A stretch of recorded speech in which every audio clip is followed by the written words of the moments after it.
Eddie, it's fair to say if George Liddard and Junaid Bostan are the fighters that you think they are and we think we are, they should perform very well on Friday night. Sorry. Yeah, but if they don't, they might not be. Do you know what I mean?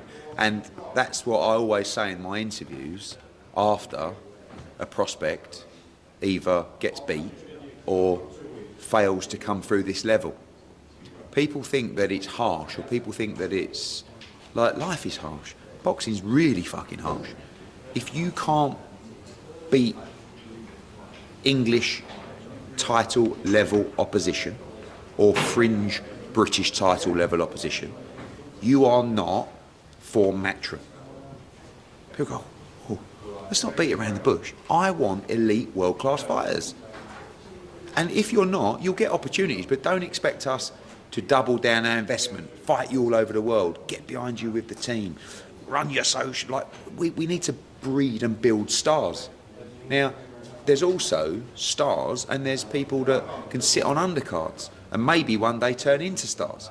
Conor Walker's a good example, right? Has had 2 fights of the year against Cyrus Patterson and Lewis Crocker, and we're looking at him as, like, I look at Lewis Crocker and I say, he's always welcome, right? Sells a load of tickets, always in a great fight. Then he goes and wins a British and Commonwealth title. Now it's like, okay, maybe you can headline in a big fight in Wolverhampton. But, you know, it's not like, but at this level of young fighter, it's a bit like Maisie, yeah? She lost when she wasn't expected to lose. We keep her on, we give her chances. She has 2 warm-up fights with John Ryder, and this is the last one, and then she's in another fight like Jasmina, or the rematch, or Laura Payne. And if you lose that, this ain't for you.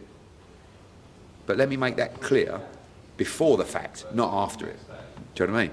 So if George was to lose or Junaid was to lose, doesn't mean they won't come back with us, but don't expect to be at the front of the queue when you've got Zaquin Moses, Nishant Dev, Tera Moana, Harley Medeiros, you know, all these people. And every performance that you deliver will put you in the standing for your development. That's why, and it will put you in great standing for activity. So Taylor Bevan comes on in Birmingham, I'm like, wow.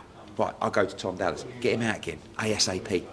Now, if someone looks average, I don't say to Tom Dallas, get him out again ASAP. So your activity and your support and your momentum is always based on your performance, particularly at this level.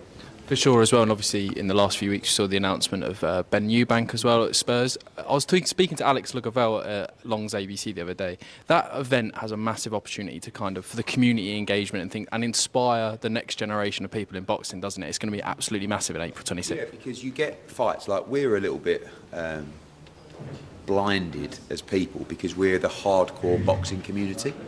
So you get some people moaning about it, you know, oh, I don't like that fight anyway, so I'm not even interested in that fight. And then, like, all my mates that just go to AJ fights are phoning me non-stop saying, how do we get tickets, when do we get tickets? Like, that is a fight that captivates the country, not just the fight fans. And that's when you've got a big event. So the press conferences, which will begin week commencing 24th of February, there's 3 of them, and there'll be massive public events. And that's how you build a fight to the wider public.